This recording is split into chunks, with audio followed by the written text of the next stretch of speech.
Welcome to Let's Accelerate. My name is Sara and I'm here with Lucas, and we are both from Bosch Management Consulting. Today our guest is Gaurav Soni. He's the co-founder and owner of Lean Apps. Gaurav, thank you for joining us today.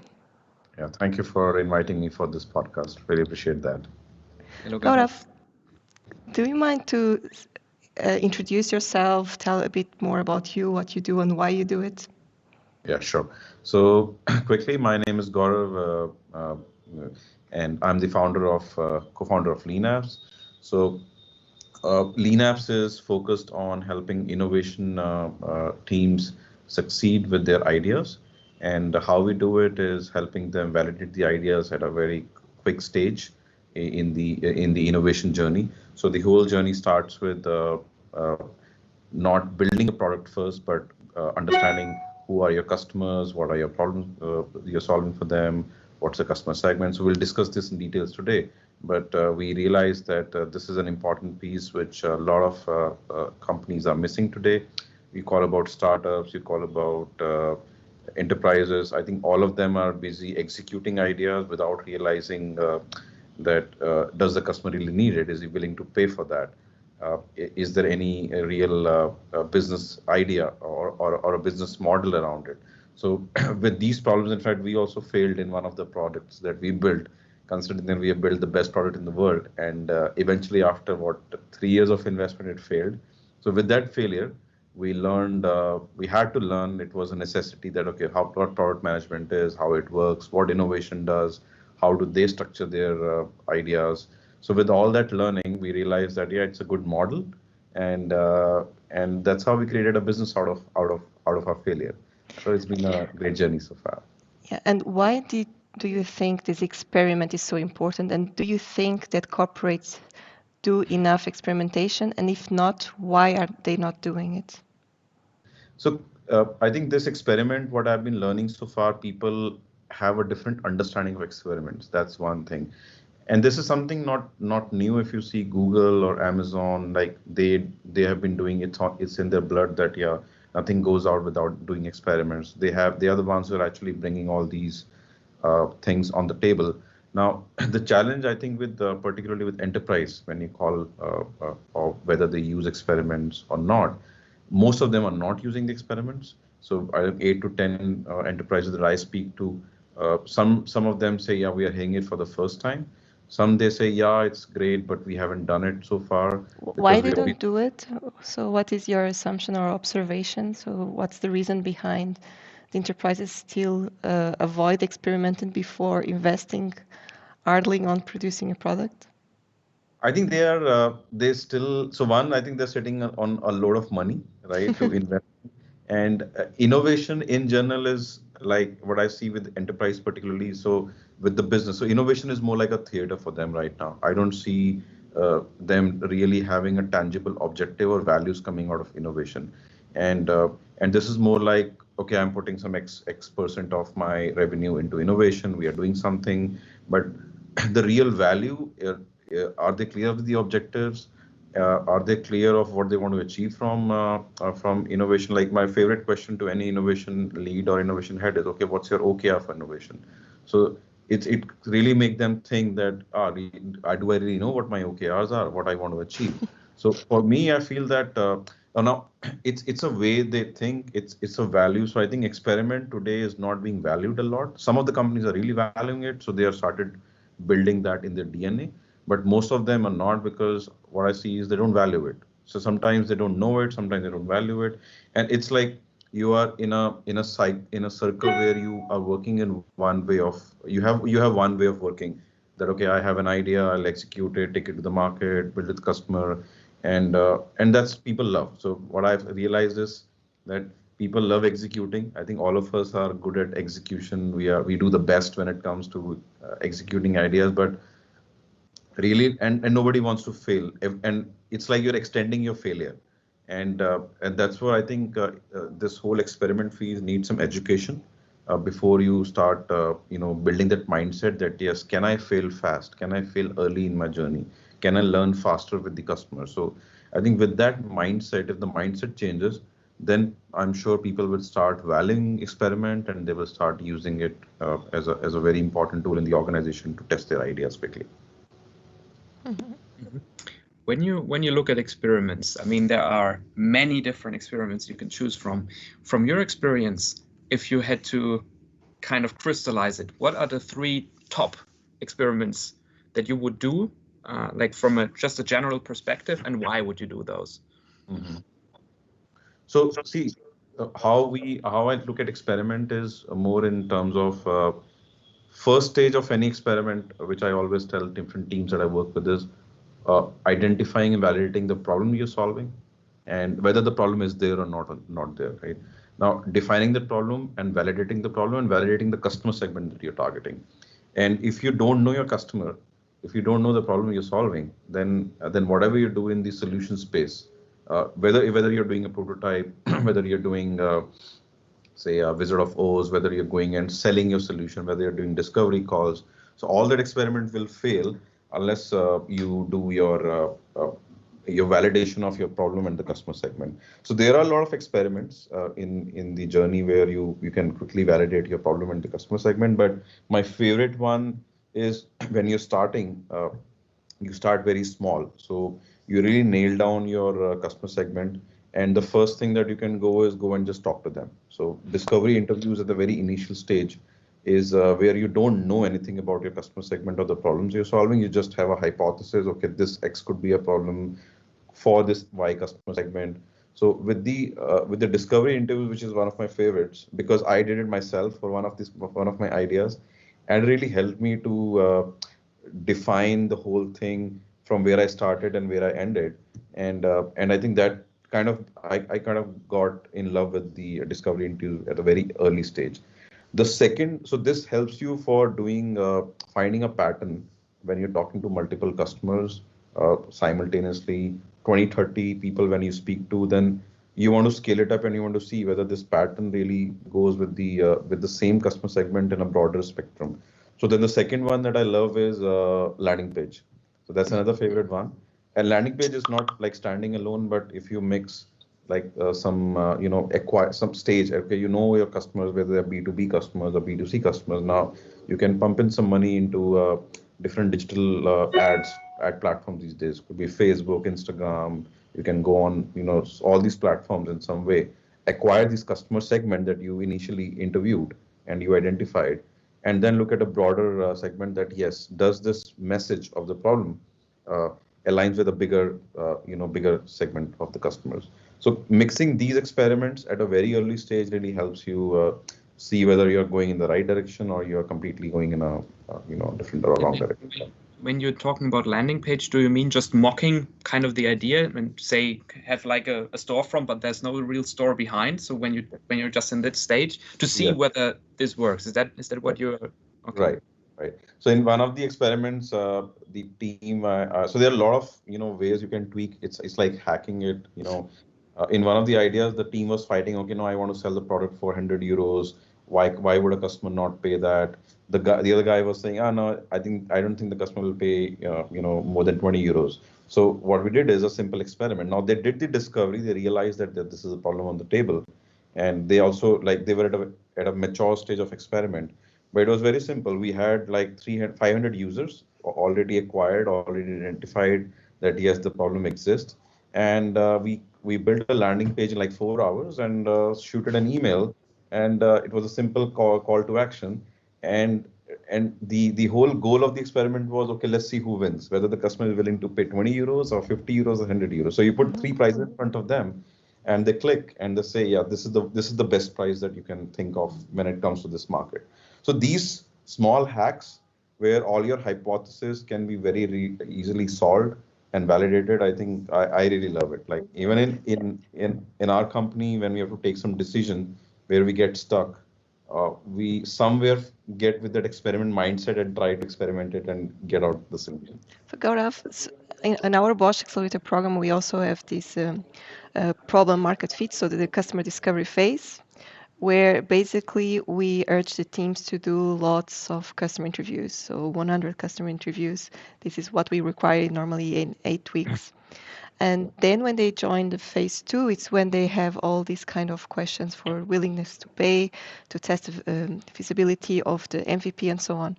Would you say that there are much more need to execute these experiments later on, or do you see other possibilities rather than the interviews on this initial phase for the problem discovery? I think initially what you do is when you're in so it depends on which stage of your you are in your product development. Now, if you already have a product, so usually what we call is you start with putting your constraints first. So you define, okay, which area where I want to focus on, and that constraint aligns the team together, that you're not digressing the topic, that okay, what problems or what assumptions I want to solve. Everyone in the team, every individual, I would say, not a team, but every individual has a lot of intuitive ideas. But if they're not in the same direction, then you get a lot of you brainstorm a lot of ideas, but they are not in the same direction. So that's where I think the constraint helps to define, okay, this is what we want to focus on, and then all your ideas or thoughts that are coming should be around this. So you defocus a lot of things, bring them to a focus, and then start putting experiments together. So, Not using an experiment. Sorry, yeah. But what you're saying is you say don't be too broad and try to do everything, but try to focus a little bit. Exactly. So and then what you do is, with that focus, you bring your assumptions, and now with that assumptions you bring the hypothesis. So I will share one example later when we were doing an experiment with one of our products that we launched in India. So there are a couple of examples. Now I am fan of Alberto Savio, if you've heard about this guy. So he talks about, now the concept is from prototyping to prototyping. The concepts are same. You talk about strategizer, which brings the desirability, feasibility, and viability, or you talk about the critical and unknown assumptions. This guy talks about he has cut a lot of bullshit, and he has said that, okay, what's your minimal viable hypothesis? That's what I learned and came out with this term. And how do you make your hypothesis, which is number driven? And how do you nail it down really small with a small customer segment when you're testing, and then you experiment them with very, very fast. And these experiments are not that. So as I said, experiment is more like a mindset. So it's not like you have a book and you're following some experiment. You can even create your own experiments. That's how I see it. It's about learning with the users at a very early stage. And now experiment is a stage where you say, this is my hypothesis. I don't have any data to prove that this hypothesis is correct or not correct. And this is what I will do to test whether this hypothesis is correct or not correct. Now, in a simple layman, now how do you test it is what you experiment. Now, whether you reach out to people in an exhibition, you go to a store, talk to a couple of people, maybe take your brochure, show it to them, say, okay, if you're willing to use the service, this is my card, you can call me, measuring how many people really called you back. So all these hacks, if you see, they are all different ways to define, validate or invalidate your hypothesis. And depending on what that hypothesis is, really helps you define what experiment should I run to. Exactly. Get We have this notion of the metrics that matter, that basically is what helps to define what will be the priority of experiments, also to test and keep validating the business model. So it's exactly in the same direction. And this pretty perfectly matches with your notion of OKRs, Gaurav, which you said, which you ask, because you need to know what you want to achieve. If you don't have any yardstick to measure it against, you don't know in which direction to go, and that's why those metrics and having them quantified is so valuable. Exactly. No, in fact, I was talking to one guy in the innovation. He's head of innovation. I'll not take the name of the company. So now this guy asked me a question. Oh, I have 100 people working in innovation, right? And so I'm not sure. And I can. Do you have? Can you help me devise a model where I can scale down and scale up my team based on when I need them and if I don't need them? Now, simple question that I asked was, okay, what's your objective of innovation? Why do you have 100 people? Why do you need that? And it was like really tough for him. And he said, nobody has asked this question. So, and then when we started putting the whole story together, that if you're very clear with your goals, that, okay, these are my goals, this is what I want to achieve. And then you break into small objectives every month, every quarter. then you have to realize that do I really need 100 people to achieve those goals, or do I need maybe 200 people, or do I need 10 people to do it? And once your goals are achieved, you can define at a certain stage that okay, now for these goals, maybe I can take some other goals. I don't need the team. So so it's not about having people and then defining keeping them busy with the work, right? It's the other way that okay, you define the objectives and you bring the people to meet those objectives. So that's a difference, I think, in the mindset. And if teams are able to, if leaders are able to attain that, even I'm struggling with it, right? So a lot of times you question yourself that what you're doing is right or wrong. So that thing, that mindset, I think, is very important. And once that is set, specifically when it comes to innovation, then I think things will be easier for you. Gaurav, so you've done several experiments with different customers, different companies, and also for yourself. What is the most common mistake teams do, innovation teams do, while they are experimenting? Uh, Doing too many experiments together, bringing a lot of assumptions together, uh, not nailing down to a problem. Like, a lot of times it's really tough to give them the understanding. Okay, what is customer segment? How do you really define the customer segment? Like one of my classic examples was I was mentoring a team. So we just started off you mentoring, and when they came with the hypothesis statement, now that said farmers from Asia Pacific and Europe. Right, to really nail down that what do you mean by farmers from Asia Pacific? Now, Asia Pacific is like a mix of so many Super countries, diverse.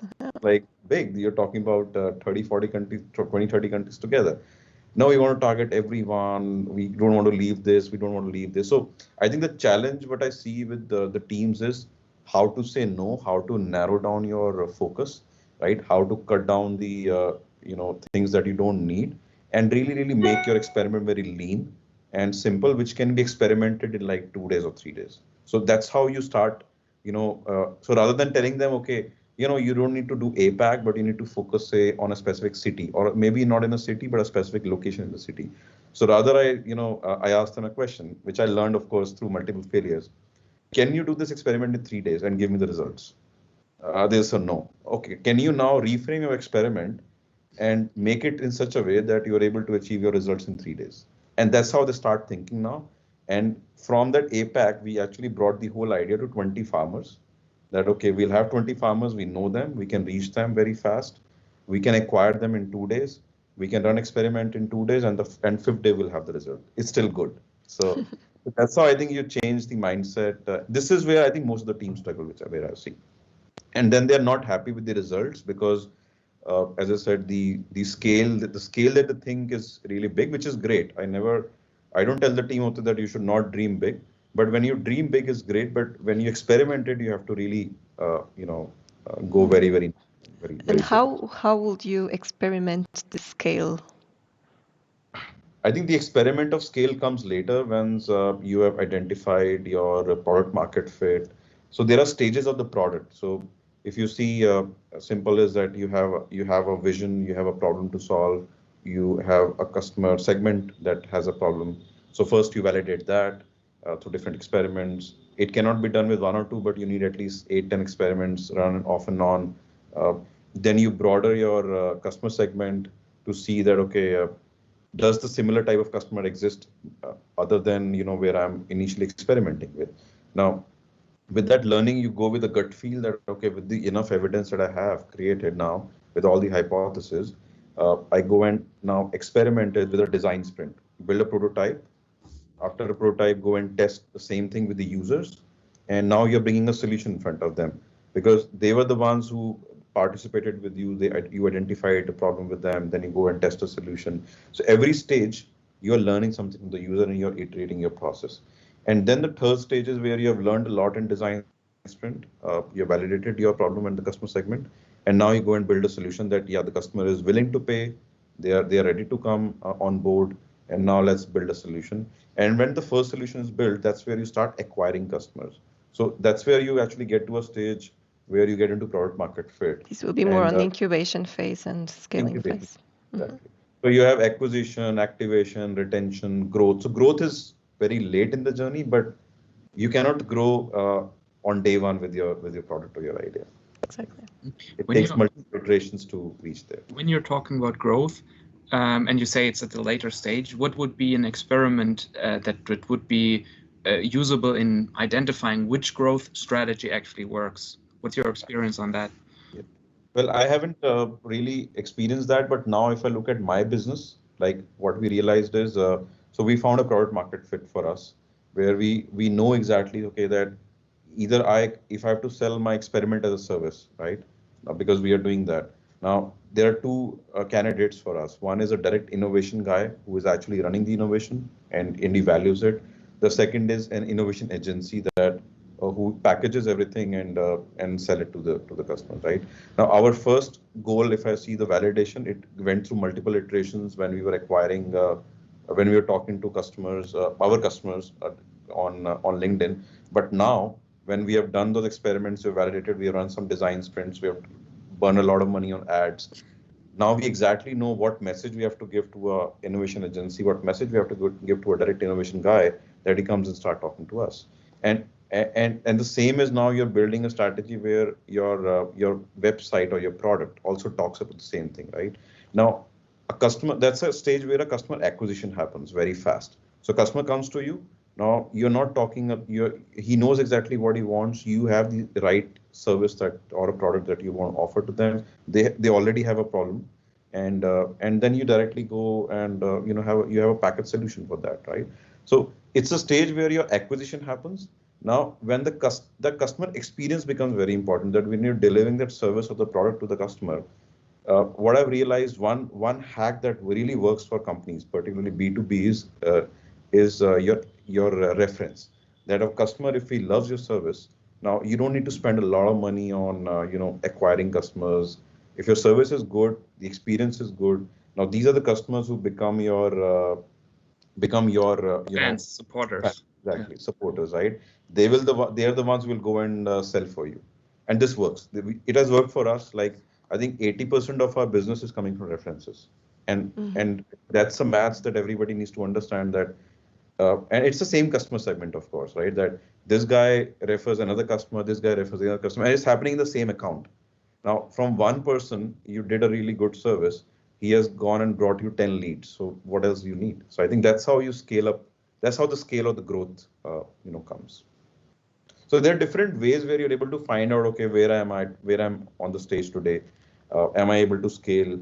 What message I'm giving to this guy? So it is a lot of different permutations that come together to help you define your growth journey.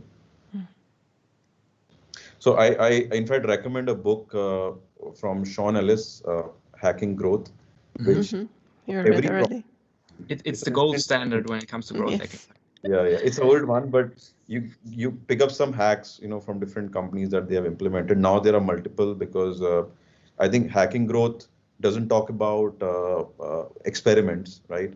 Because usually hacking growth is also, but if you read the book, the basic ingredient is experiments. You're Exactly. experimenting with the users, and you're solving different stages. As I said, acquiring, activation, retention. Here it's just validation. So I think that's how this can sit outside the growth path. So maybe, Lucas, we can do our sentence completion exercise. Yes. So Gaurav, we have prepared some sentences. Let's say the first part of a sentence, and I will read them out to you, and then you are free to complete them. Okay. Let's go. Number 1.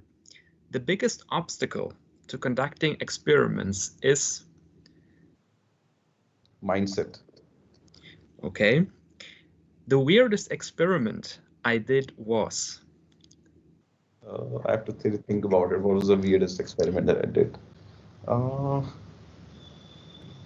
I think the most weird that we did was, yeah, that's a good example. So we were running a LinkedIn experiment, and we like it was.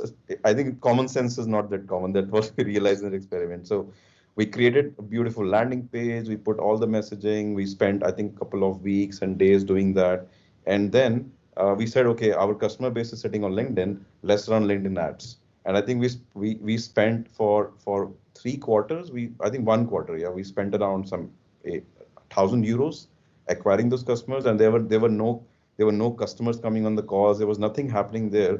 And then we realized, why are we even running ads on LinkedIn? Why can't we just go and send a message to people who are in through Sales Navigator and acquire them? And when we started doing it, I think we realized that the Sales Navigator experiment, which was like we were not paying nothing, like there was nothing that we were paying. Just by simple messaging, we were able to acquire what 30, 40 users on the calls. So it Much was, more I than think, paying. exactly. So that was, I think, one of the weirdest thing which we learned over a period of time. Interesting. Number 3 and final one. I love experimenting because It gives me a kick. uh-huh. It makes me it gives me a lot of learning at a very early stage of any product development, and I think it's like I love failing fast. So this experiment really challenges me and takes me to a next step when it comes to product development. Nice. Thank you so much, Gaurav. This was really interesting to hear from you and understand a bit more about experimenting and how you see it from your perspective. This was our Let's Accelerate, and see you next time. Thank Thank you. you very much. Gaurav. To you. Bye bye. Bye-bye. Thanks. Bye.